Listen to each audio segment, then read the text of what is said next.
السلام عليكم ورحمة الله.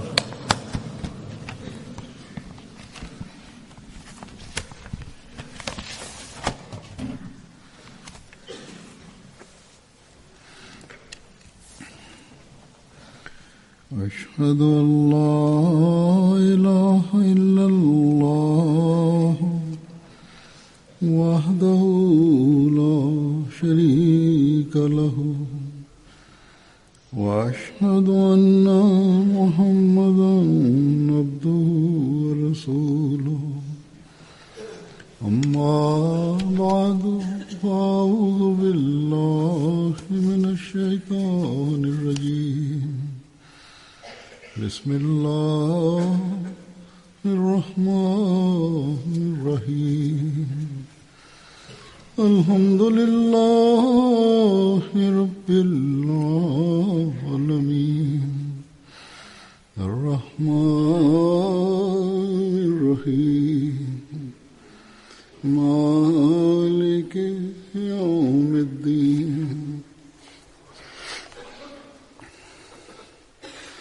إياك نعبد وإياك نستعين اهدنا الصراط المستقيم صراط الذين أنعمت عليهم غير المغضوب عليهم ولا الضالين.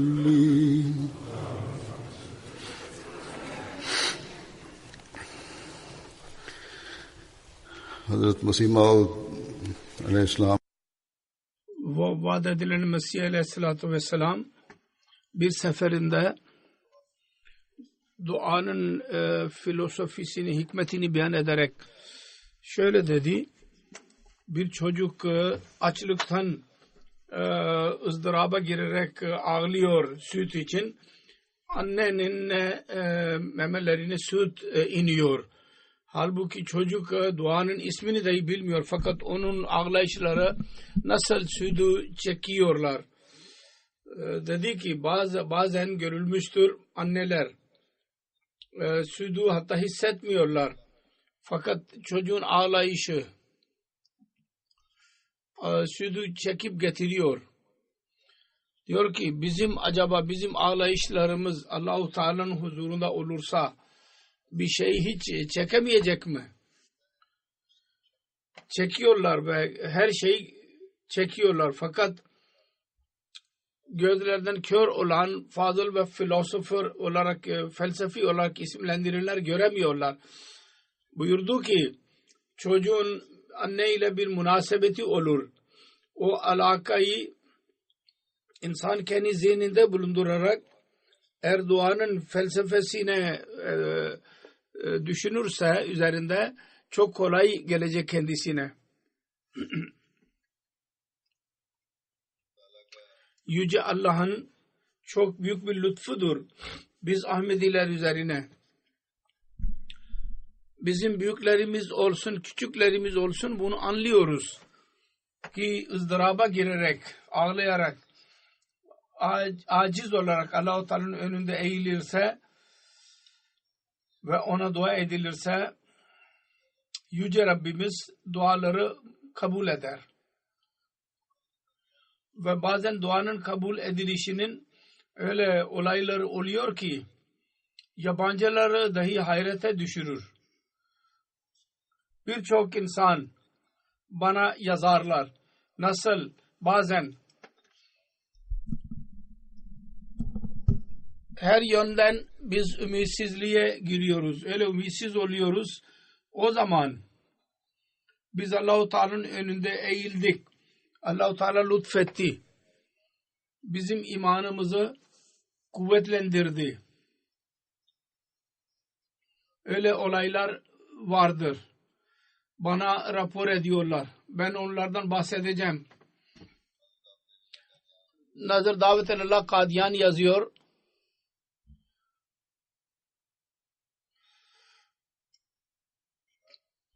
Huşyarpur ilinin amiri anlattı. Birkaç sene önce onun köyü Kira Açarval'da yağmur olmayışından dolayı köylüler çok ızdırap içindeydiler. Hatta suyun kuyu dahi çok aşağıya inmişti. Oradaki Hindu çoğunluğu oradaki muallime dua için söylediler. Doğu Pencap'ta muallime Miyaji derler hocaya. Onlar biliyorlardı ki Ahmedi muallime dua için dersek mutlaka yağmur inecek. Bizim muallimimiz önce onlara İslami duanın edeplerini anlattı ve Allah-u Teala'nın sıfatlarından bahsetti. Ondan sonra duada öncü oldu. Yüce Allah Ahmediye cemaatinin o mualliminin duasını kabul buyurdu ve kendi lütfuyla 2-3 saat içinde yağmur indi ve semi'u dua olduğunu böylece Allah-u Teala kanıtlamış oldu. Bu olayın Allah-u Teala'nın lütfuyla bütün köyde çok güzel etkisi oldu ve köylüler açık olarak söylediler ki Ahmedilerin duasından dolayı yağmur inmiştir. Sonra aynı şekilde Fiji adacıklarının amiri yazıyor. Tuvalu'nun turuna gitmeden önce Tuvalu'nun Muballi'yi anlattı. Küçük bir adacıktır. Fiji'ye yakın. Uzun zamandan beri burada yağmur inmemiştir.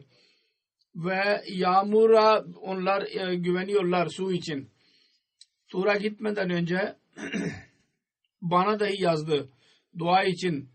Dua edin yağmur için. Biz Tuvalu'ya vardığımız zaman oranın insanları çok ızdırap içinde olduğunu söylediler. Suyumuzu kurumaktadır bizde. Dedi ki biz aynı gün geceleyin yatsı namazında anons yaptım. Namazın son secdesinde biz dua edeceğiz yağmur için. Allah-u Teala lütfetti, duasını kabul etti ve geceleyin Allah-u Teala'nın rahmetiyle yağmur indi. Ve ondan sonra 2-3 defa yağmur yağdı. Halbuki hava durumunu bildiren şube göre uzun zamandan beri kuruluk vardı ve öyle devam edecekti. Ondan sonra biz her ne gittiysek insanlar dediler ki siz buraya geldiniz ve yağmur yağdı. Katolik kilisesinin Pilifesi ve Fanufo kabilesinin şefi dahi dedi ki bu Allah-u Teala'nın lütfudur ve Ahmediye cemaati ve onun halifesinin dualarıdır ki böyle olağanüstü bir şekilde yağmur inmiştir. Ve bu yağmur yalnız Ahmedilerin imanlarını kuvvetlendirmekle kalmayıp gayri Ahmediler için dahi vaat edilen Mesih Aleyhisselatü Vesselam'ın doğruluğunun bir delili haline geldi. Bazı yerlerde yağmurun olmayışı Allah-u Teala'nın kabul edilişinin bir oluyor, bir alameti oluyor. Bazı yerde durması Allah-u Teala'nın duayı kabul etmesinin bir alameti haline geliyor. İnsanlar İslamiyet'i kabul etsin ya etmesinler fakat bunu kesinlikle kabul ediyorlar ki İslamiyet'in Rabbi duaları kabul eden bir Allah'tır. Guinea-Bissau bir ülkedir Afrika'nın. Oranın muallimi Abdullah Bey diyor ki biz bir köye Senchang Kamsa adlı bir köye gittik tebliğ için ve insanları toplayarak Ahmediye cemaatin mesajını onlara verdik. Biz onlara tebliğ yaparken aynı esnada çok yağmur yağmaya başladı. Ve onun gürültüsünden dolayı benim sesim dinleyicilere ulaşmıyordu. Ve korkuyordum ki insanlar çıkıp gidecekler. İnsanlar çıkmak üzereydiler. O anda ben dua ettim. Ya Rabbi, yağmur dahi senindir ve benim getirdiğim mesaj dahi senindir. Fakat yağmurdan dolayı bu insanlar senin sesini senin mesajını duyamayacaklar. ve kalkıp gitmek üzeredirler. Ben daha eder etmez Yüce Rabbimiz lütfetti, yağmur durdu ve ondan sonra orada bulunan 150 kişiye biz tebliğ yaptık. Ve elhamdülillah tebliğden sonra bütün oradaki insanlar biat ettiler. Burada yağmur duasından sonra yağmurun duruluşu duadan sonra bizim muallimimizin imanını kuvvetlendirdi. Aynı şekilde oradaki insanlara dahi duaları kabul eden Allah-u Teala'yı onlara gösterdi. İnsanlar diyorlar ki Allah-u Teala'yı biz nasıl görebiliriz? Allah-u Teala aynı şekilde kudretlerini görerek insanlara gözüküyor. Yağmurdan dolayı oradan çıkıp gitmek üzere olan insanlar Allah-u Teala'nın bu lütfunu görerek orada oturmakla kalmayıp Ahmediye cemaat ve gerçek İslamiyet'i kabul ettiler ayrıca. Aynı şekilde Bandondo'nun muallimi vardır Hafız Muzammil, diyor ki ben lokal yerel muallim ve 2 huddam ile birlikte bir köye gittik. Yolda yağmur başladı. Gitmek zor idi. Çünkü yol asfalt değildi ve çok kaygandı.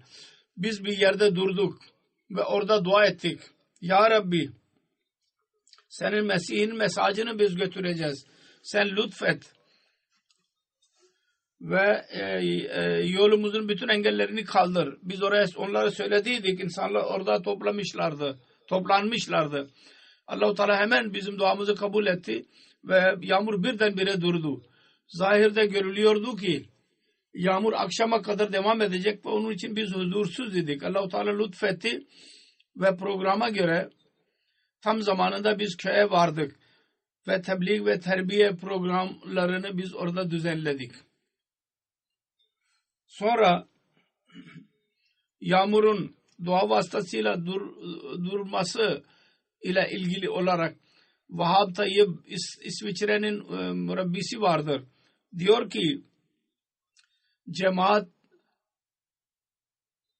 Lechville adlı bölgede bir caminin yapımı için bir yer satın aldı. Orada barışın alameti olarak bir ağaç, bir fidan dikilecekti. Bir program hazırlandı. Diğer misafirler dahi davet edildiler. Fidan dikme günü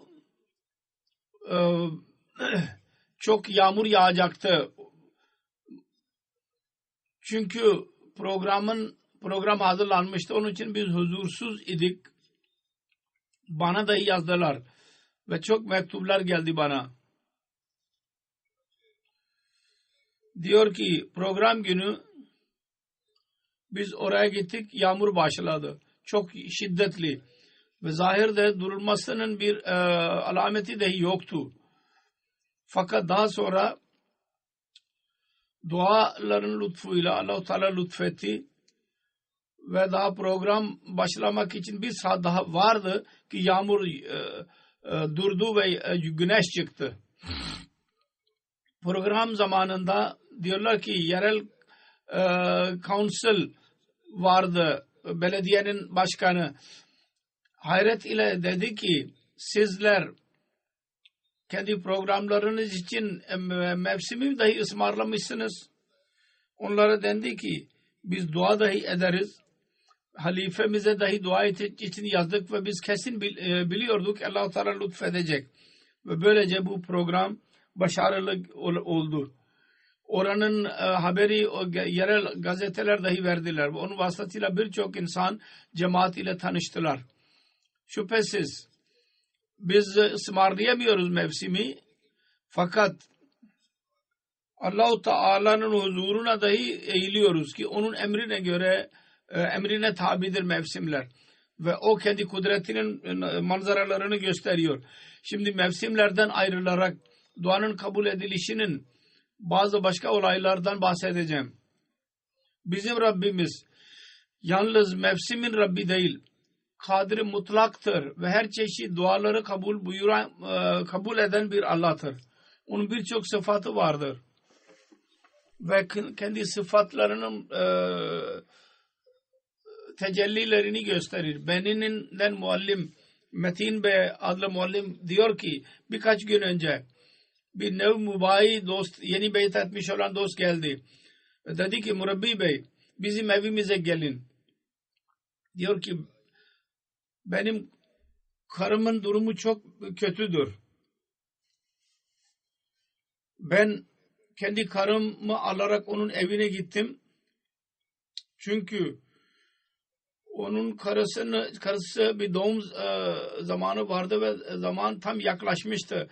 Ve çok büyük ateş içindeydi karısı. Ve ateşten dolayı rahim kurumuştu. Ve çocuk doğmuyordu bundan dolayı. Dedi ki 2 defa daha önce de aynı hadise yaşanmıştır. Ya çocuk durabiliyor yahut da anne. Her 2 seferinde anneyi kurtardılar. Ve evladı kurban ettiler. Şimdi 3. sefer böyle aynı davranıyor. Muallim dedi ki böyle bir durumda dua ile birlikte deva ile birlikte dua dahi ederiz. Ve kendi imamımıza dahi yazarız. Fakat şimdi o kadar zaman yoktu ki huzura yazalım. Zahiri bir tedavisini yapacağız. Ve ayrıca hem birlikte dua edelim. Dedi ki ben Yüce Allah-u Teala'nın pak isimlerini söyleyerek Resulullah sallallahu aleyhi ve sellem'in ismini söyleyerek dua ettim. Dua etmeye başladım ve dua bitirmek üzere Fatiha suresini okudum. Bir su üzerine ve ona da içirdim. Böylece 2-3 defa yaptım. Su gönderdim içirmek için. 3.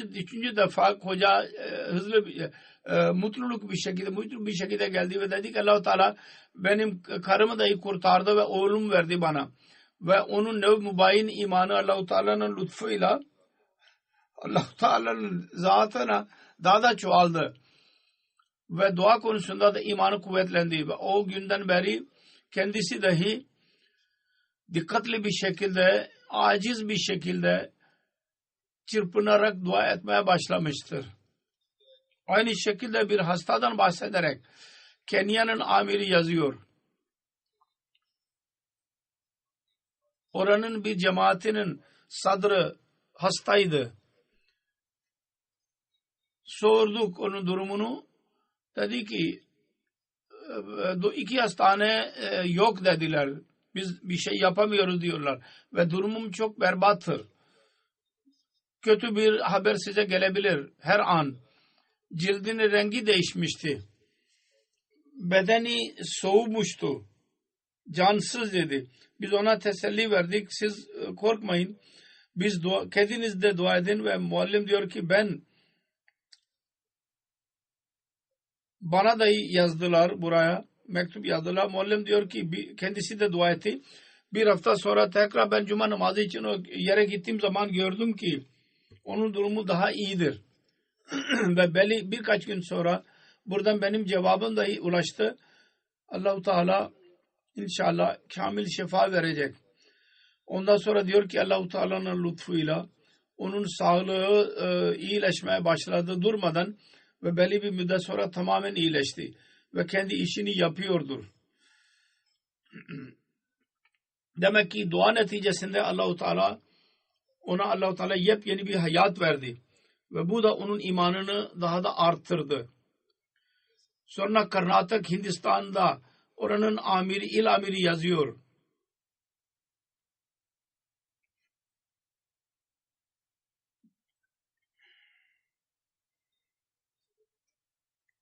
Oranın bir sadır cemaati yazıyor. Beyinde bir tümör vardı. Hastaneye yattı. Dediler ki tedavisi yoktur. Canı ölebilir, canı gidebilir.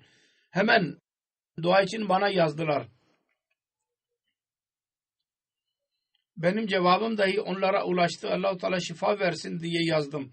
Bir ay sonra doktorlar tekrar muayene ettiler. Hayret içinde kaldılar. Tümör adlı bir şey yoktu beyinde. Yalnız Allah-u Teala'nın lütfuydu ve dua neticesiydi ki Hüseyin Bey tam olarak şifa bulmuş oldu. Bir hastadan bahsediyorum. Hafız Ehsan Sikender, Belçika'nın muballiği bana yazıyor. Bir Ahmedi bir dost.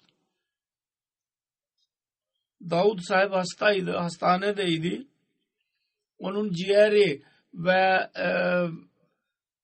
iç organları hepsi iş yapmaya başladılar. Vantilatöre bağladılar hastane. Belli bir saat sonra doktora dediler ki yok. Cemaate rica ettiler. Cenazeyi hazırlayalım. Bize yardım edin. Ben Hafız Bey bana dahi dua için yazdı. Kendisi dua etti ve cemaate dahi dedi. Ertesi gün cemaat bir delegesi Sadr Ensarullah tebliğ sekreteri onları görmeye gitti. Doktorlar dediler ki bir mucize oldu. Biz önce verdiğimiz deva kabul etmiyordu onun bedeni. Şimdi aynı ilaç etki yapıyor ve Allah-u Teala'nın lütfuyla durumu eskisinden daha iyidir. Biz doktora dedik ki bu mucize dua neticesinde olmuştur. Ve Allah-u Teala ona yeni bir hayat verdi ondan sonra. Duanın kabulünden sonra bununla ilgili birçok olay vardır. Cemaat ve hilafete bağlılık ve cemaatin doğruluğu ve Allah-u Teala'ya olan iman konusunda bunlar için bir sebep oluyorlar daha da ileri atmak için. Mustafa adlı Suudi Arabistan'dan yaşıyor. Diyor ki ben size dua için rica ettiydim. Filan yerde ben nakil olmak istiyorum. Ben ailemle birlikte kalayım. Diyor ki zahirde bu mümkün değildi. Fakat duayla öyle bir mucize oldu ki burada bir 33. sıradan bire geldim. Nakil için bana fırsat verilecek ve ben ailemle birlikte kalabileceğim. Benim için bu büyük bir mucizedir. Mucizeden az değil. Kendi durumunu herkes bilir. Bazı şeyler küçük görülüyor. Fakat onun içinde olan insan onu hissediyor tam olarak. Ne biçim olmaz şey Allah-u Teala yaptı. Bir olayı. Tanzanya'nın Morogoro regionunun muallimi Latif Bey yazıyor. Diyor ki bizim bir köyün camisi solar sistemin bataryasını birisi çaldı. Cemaat üyeleri öğrendiler, karar verdiler. Polise rapor vermeden önce iyidir ki biz Allah-u Teala'nın huzuruna dua edelim. Polis bir şey yapmayacak, yazacaklar ve orada bitecek. Biz dua edelim. Allah-u Teala'nın önüne eğilelim. Ondan isteyelim. Ve bu dua edeceğiz. Her kim bunu çaldıysa Allah-u Teala kendisi onu cezalandırsın. Ve bizim bataryamızı bize geri versin. Bu arada hırsızlık meselesini duyunca gayri Ahmediler de orada toplandılar. Bütün köye de bu haber ulaştı. Ahmediler dua ettiler. Her kim onu çaldıysa Allah-u Teala ona ceza versin. Gayri Ahmediler demeye başladılar. Ahmedilerin duaları çok kabul olur. Şimdi hırsız mutlaka yakalanacak. Çünkü başka bir yol yoktur kendisi için. Daha bir gün geçtiydi ki hırsız sabahleyin cemaat başkanın evine batarya getirip koydu. Böylece Allah-u Teala Ahmedilerin duasını kabul buyurdu. Bu gayri Ahmedi arkadaşların imanının dualara fazla inanmaya başladılar ve gerçekten Ahmedilerin iyi insanlar olduğuna inandılar. En azından bundan şu anlaşılıyor ki oradaki hırsızlarda dahi Allah korkusu vardır.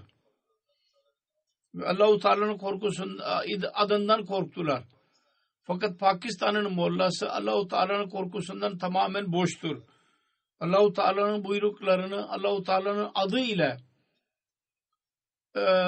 inkar ediyorlar. Ve bu insanlardır ki kavimi yozlaştırdılar. Allah-u Teala kavmimize dahi merhamet eylesin ve bu zalimlerden kavmime dahi necat verdirsin. Bir olayı beyan ederek Muballig in charge Gini Kırakır'ın muballiği yazıyor. Bir ihlas sahibi nev mübayi bir genç Süleyman adlı bir zat arzusunu beyan etti. Cemaate hizmet etmek istiyor dedi. Biz ona Seralim Cami Ahmediye'ye git dedik. O da kabul etti. Hazırlık başladı. Biz onun annesine babasına söyledik. Onlar gayri Ahmediydiler. Onları çağırdık ki onlardan da rızalarını alalım. Zahirde mutlu oldular. Bütün bilgileri alarak 2 gün sonra geri geleceğiz dediler. Geri gidince kendi mollalarına sordular. O da onları saptırdı. Ve bizim aleyhimizde polise bir duruşma yazdırdı. Cemaat Ahmediye gayrimüslim bir cemaattir ve çocuğumuzu dahi saptırıyor ve terörist haline getirecek onu. Biz çok huzursuz olduk. Bana dahi dua için yazdılar. Ben de cevap verdim. Allah-u Teala lütfetsin, dua edin, çaba sarf edin. Polis araştırma başlattı. Cemaati tanıdı. Cemaat broşürler biz onlara verdik. Allah-u Teala'nın lütfuyla polis komisyoner dedi ki bunların beyan ettiği İslam daha doğru gibi geliyor bana. Ve polis komisyoner dedi ki polis amiri bana fazla bilgi vereyim, ben de bu cemaate katılmak istiyorum. Sonra bir olayı Mali Region'un Muballiği Mustansır Bey yazıyor. Bu sene Jalsa Salana Mali için insanlara biz söyledik ki insanlar ona girsin, katılsınlar çoklukla. Çünkü bir yer vardır. Jalsanın olacağı yer. Mesafe aşağı yukarı 400 kilometreydi. Fakir insanlardır. 10.000 franktan fazla kira gerekliydi. O kadar mesafe için. Çok zor oluyor. Fakir insanlar için o kadar para vermek zor oluyor. Bütün aile gitsin. Bir arkadaş var Yahya. Balık yakalıyor ve satıyor. Bütün yıl boyunca bir insan için kirasını toplamıştı, biriktirmişti. Geçen sene ben gittiydim. Bu sene bir insan gidebilir. Onun için ben kendi karımı göndereceğim jalsa için. Murabbi Bey ona dedi ki sizin niyetiniz iyidir. Çaba sarf edin. Siz dahi jalsaya katılın ve dua için bunun için. Allah-u Teala öyle balık size versin nehirden ki siz dahi kira sizin elinize geçsin. Sabahleyin oradan kafile çıkacaktı jalsa için. Geceleyin saat 8'de merkeze geldi. Elinde büyük bir balık vardı, 12 kiloluk. Anlattı ki ben sabahleyin balık avlamak için gittim, çok dua ettim. Yarın kafile gidecek. Benim elimde para yok. Ya Rabbi bana yardım et ki ben jalsaya katılabileyim. Niyetim iyidir. Diyor ki ikindi vaktinde ben ağı çıkarttım, bu balık vardı. Adamın birisi 18.000 frank verdi bana ve satın aldı. Ben o andan izin verdim ki ben göstereyim size. Bu balıktan benim kiram da elime geçti. Ben karı koca jalsaya gidebiliriz ve biraz para biriktirmiş olacağız. Ayrıca Yüce Allah nasıl Ahmedilere duanın kabul etmesi vasıtasıyla imanlarını kuvvetlendiriyor ve hilafet imanlarını artırıyor. Bu konuda bir olay yazarken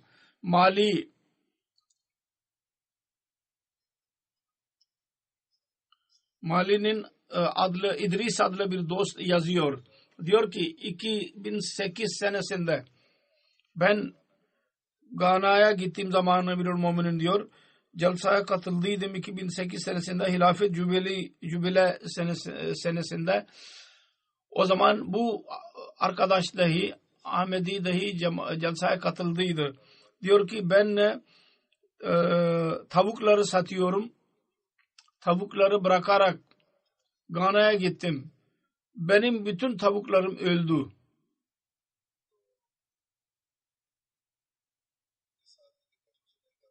Başka birisinden bir para aldıydım. O haber aldı. Ben Ahmedilerin celsasına gittim ve tavukları öldü. Daha da muhalif oldu. Ve geri geldiğim zaman bana mesaj gönderdi ki bir hafta içinde bana 150.000 frank sifa paramı geri ver. Diyor ki ben çok huzursuz oldum. Benim elimde para yoktu. Muhalif beni küçük düşürecek. Ben bütün gece dua ettim. Ya Rabbi bana lütfet, yardım et. Ben halifenin sevgisi vasıtasıyla celsaya katılmak için gittiydim. Diyor ki ben rüya gördüm. Bir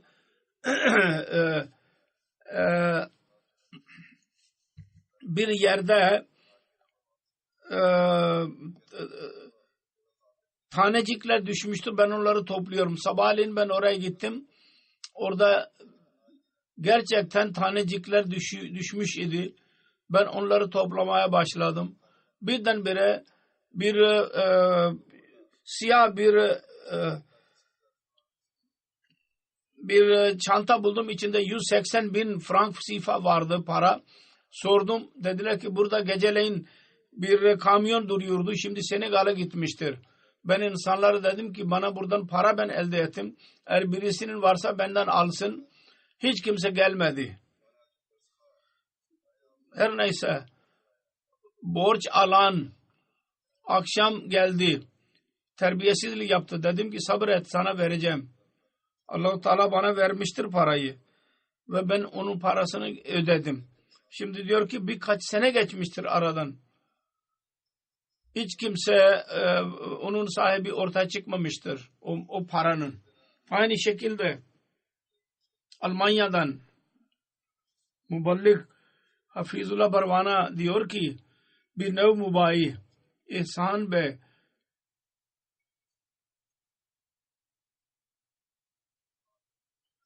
Almanya'da benimle görüştüler. Görüşme esnasında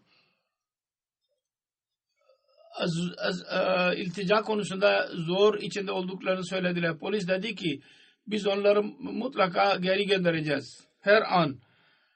Fakat onun imanı çok kuvvetlendi. Allah-u Teala mucize gösterdi.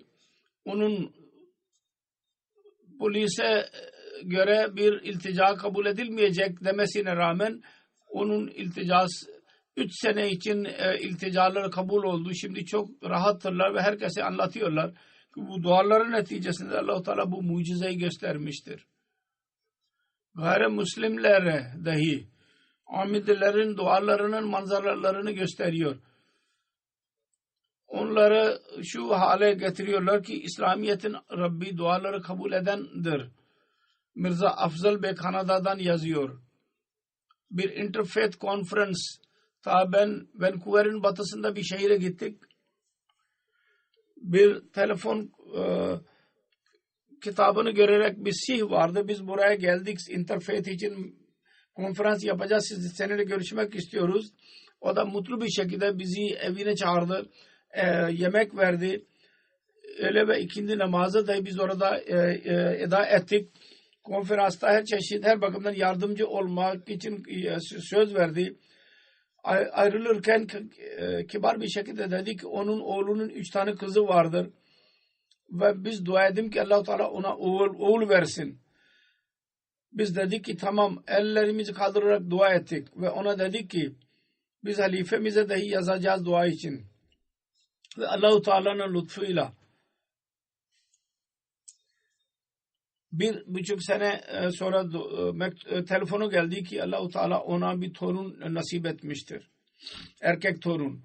Bu birkaç olay vardı. Duanın kabul edildiği için vaat edilen Mesih Aleyhisselatü Vesselam şöyle diyor.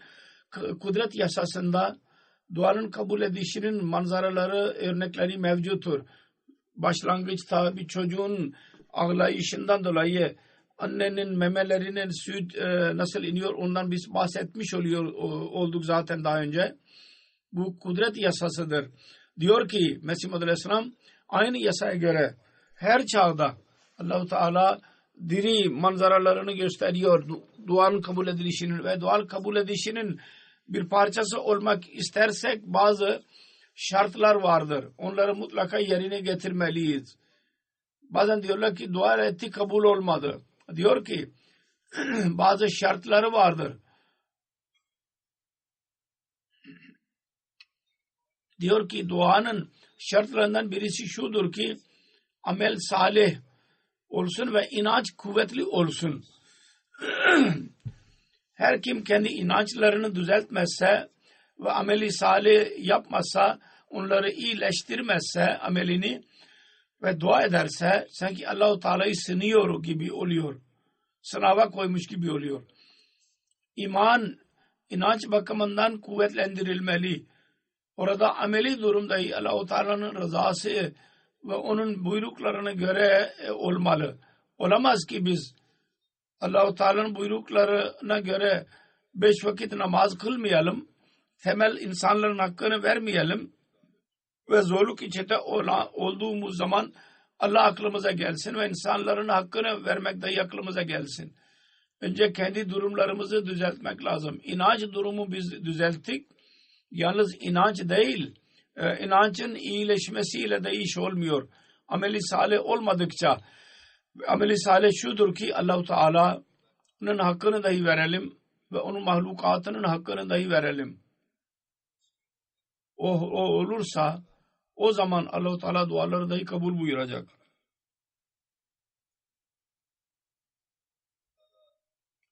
Yüce Allah hepimize onun buyruklarına göre hayatlarımızı geçirmemizi nasip eylesin ve ibadetlerin ve duaların hakkını daima vermeye bize nasip etsin. Amin.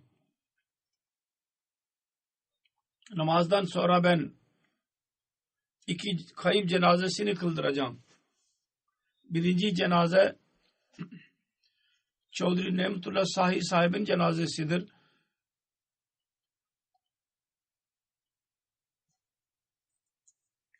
Hayatını vakfetti.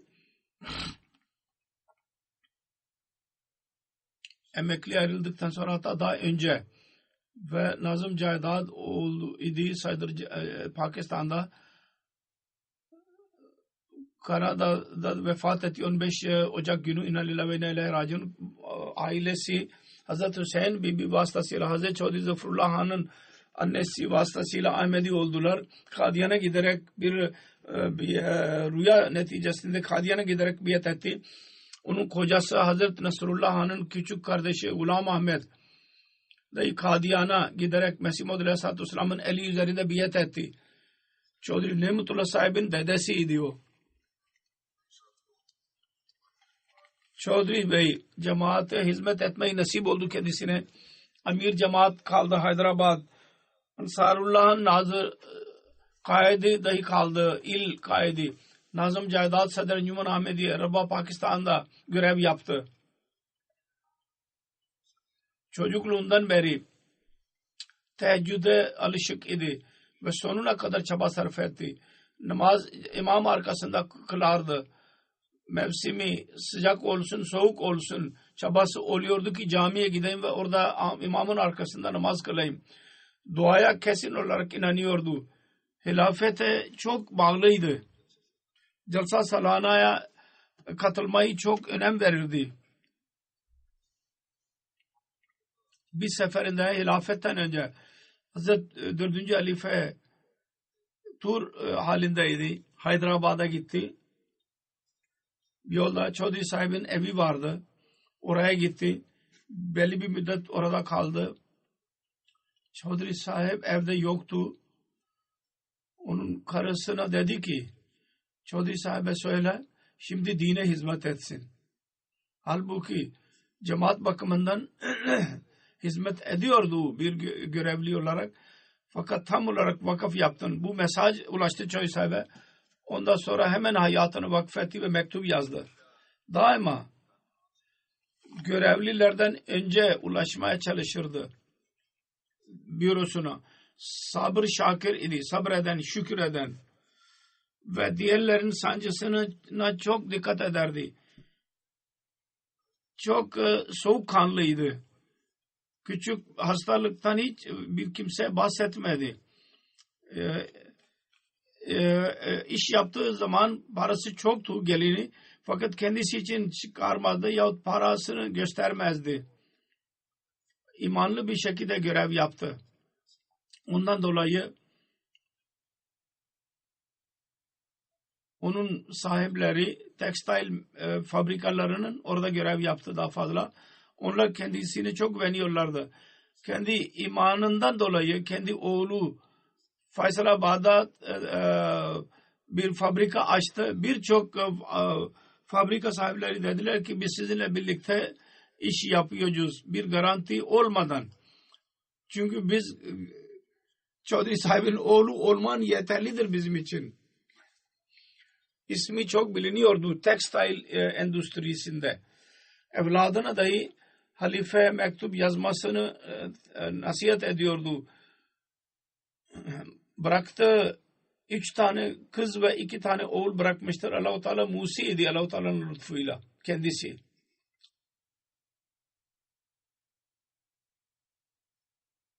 Onun bir akrabası yazıyor. Çodri Zaferullah Han kendi dedesinin Çodri Nasrullah Han'ın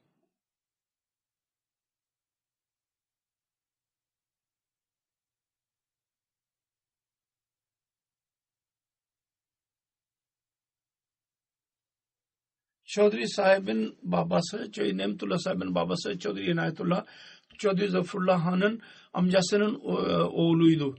Bir seferinde öğrendi ki Çodri sahibe kızgındır. Çodri Nemtullah ile Çodri Zaferullah Han babasına mektup yazdı. Ben Pakistan'daydım. Ben öğrendim ki Nemtullah ya kızgınsınız. Diyor ki ben bilmiyorum. Ben kesin biliyorum ki siz biliyorsunuz. Nemtullah İngiltere'de ne kadar kaldıysa orada tahsil için buraya geldiydi. Çoysa buradayken. Ben her ne zaman İngiltere'ye geldim benimle görüştü. Hasta esnasında İsviçre'deydi. Orada da benimle görüştü. Çodri Zaferullah Han diyor ki ben kesin diyebilirim ki ben onu her bakımdan mütevazi, uysal, ihlas sahibi birisi olduğunu gördüm. Onun güzel ahlak vasıflarına sizin onun babası olması bakımından iftihar etmelisiniz. Diyor ki dışarıda ne kadar müddet kaldıysa çok ihlas sahibi, salih birisiydi. Ben ondan çok memnun edim. Ben mütevatir kendisi için dua ediyorum. Ve şimdi de her namazda kendisi için dua ediyorum. Doğru bir şekilde söyleyebilirim. Bizim 3 akrabası arasında Nemetullah vardı ve diğerler de vardı. Nemetullah hepsinden daha fazla salih bir kimseydi. Sonra onun bürosu Cahidat'daki muhtar-ı am yazıyor. Asla bir başlık göstermiyordu. Kibar birisiydi. Dervişane bir insandı. Maddi olarak başarılı bir yerlerde görev yaptı. Fakat kemal kibarlık vardı kendi zatında. Ve büyük görevlilere terbiye gösterirdi. Edep gösterirdi. Onun başkanı yaşça küçük de olursa ona saygı gösterirdi. Yazmıştır ve doğru yazmıştır. Vakfı kabul edildikten sonra kendi hayatını yok ettiydi.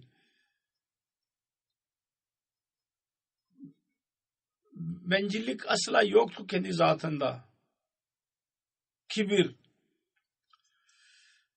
Çoğu zaman ben büroya her ne zaman kendisine gittim, zikre ilahi yaptığını gördüm ben onu. Daima zikre ilahi ile meşgul olurdu. Diyor ki cemaat nizamı söz konusu olunca bütün ilişkileri bir tarafa koyardı. Akrabalığa çok bakardı. Rabba da bir Ahmedi cemaatin bir sahasını ele geçirdi ve insanlara etki göstermeye başladı ki Çodri Sahib benim akrabamdır ve hiç kimse bana zarar veremez. Çodri Sahib onu öğrendi. Kuvvetli bir şekilde ona karşı davrandı. Başka birisine o kadar sert davranmamıştı.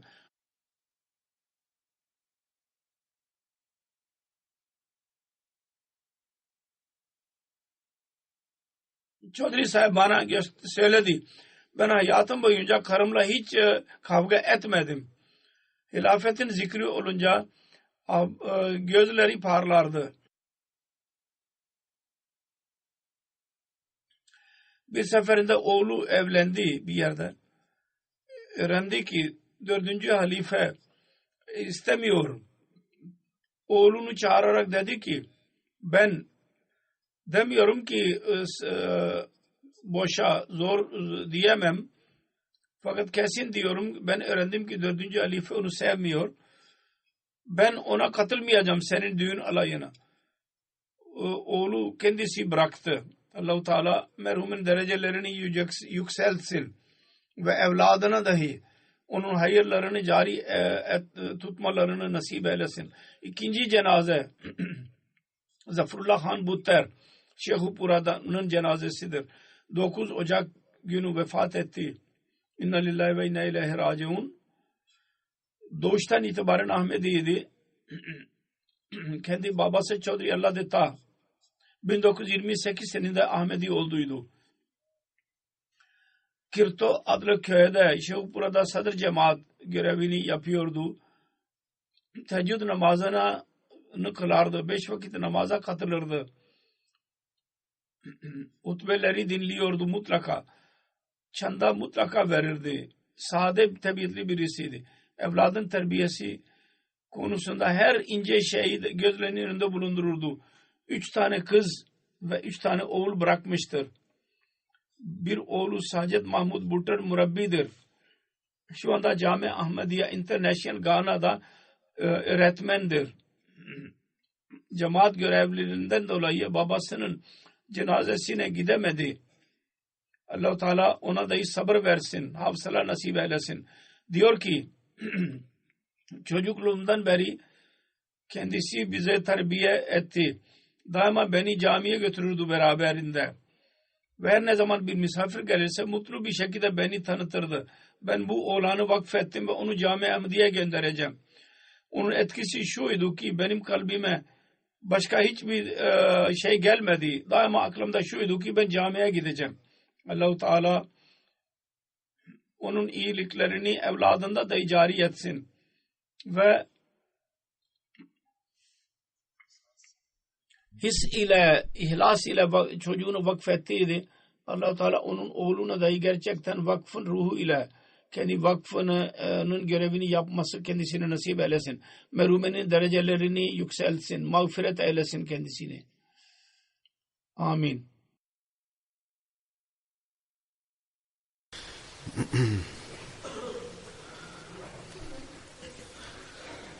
Elhamdülillah.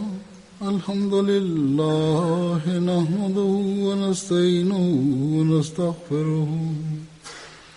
ونؤمن به ونتوكل عليه ونعوذ بالله من شرور أنفسنا ومن سيئات أعمالنا من يهده الله فلا مضل له ومن يضلله فلا هادي له ونشهد أن لا إله إلا الله ونشهد أن محمدا عبده ورسوله عباد الله رحمكم الله إن الله يأمر بالعدل والإحسان وإيتاء ذي القربى وينهى عن الفحشاء والمنكر والبغي يعظكم لعلكم تذكرون اذكروا الله يذكركم وادعوه يستجب لكم ولذكر الله أكبر